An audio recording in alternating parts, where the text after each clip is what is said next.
महिननि जी कयल महिनत जो हिकु नतीजो आहे त महिरबानी करे नाटक जो वीडियो न ठाहींदा। सभु कॉपीराइट सिंधी कलाकार संघ जे नाले सां रजिस्टर्ड आहे। सोशल मीडिया ते स्टोरी या रील विझण लाइ त बि वीडियो ठाहे था सघो, पर सॼे नाटक जो वीडियो ठाहिण जी सख़्त मना आहे। ही नाटक सिर्फ़ ऐं सिर्फ़ लेखक जी सोच जो हिकु नतीजो आहे, पर उहा सोच किथे न किथे असांजे सामाजिक सृष्टि हिकु अलहदो चित्र पेश करण जो आहे। हिन नाटक जो या नाटक सां को बि लाॻापो कोन आहे।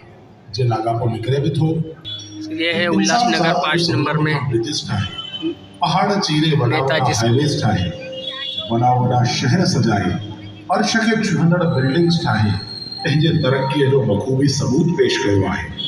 हिक पासे इन तरक़ीअ अॼु अचवञ जे मुफ़ासिले खे घटाए छॾियो आहे, उते ई ॿिए पासे हिन तकनीकी युग में इंसान जो कुदरत सां, जज़्बातनि सां ऐं अहसासनि सां मुफ़ासिलो काफ़ी वधी चुको आहे ऐं हू मुफ़ासिलो अॼु हिकु अहिड़े सतह ते पहुची चुको आहे जो अॼु इंसान पंहिंजो पाण खे कोन थो सुञाणे।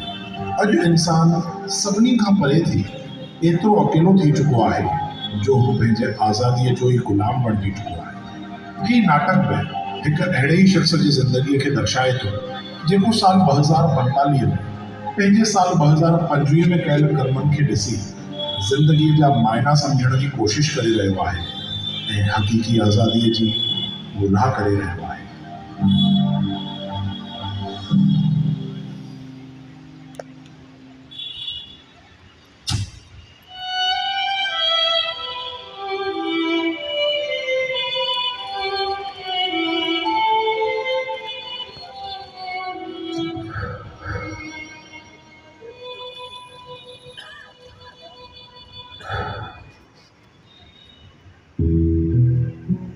आज़ादी आज़ादी चवण लाइ त महज़ हिकु अखर आहे, उल्लासनगर पर 5 हिन अखर जो गांधी रोड माना नेताजी चौक ऐं मतिलब अथाह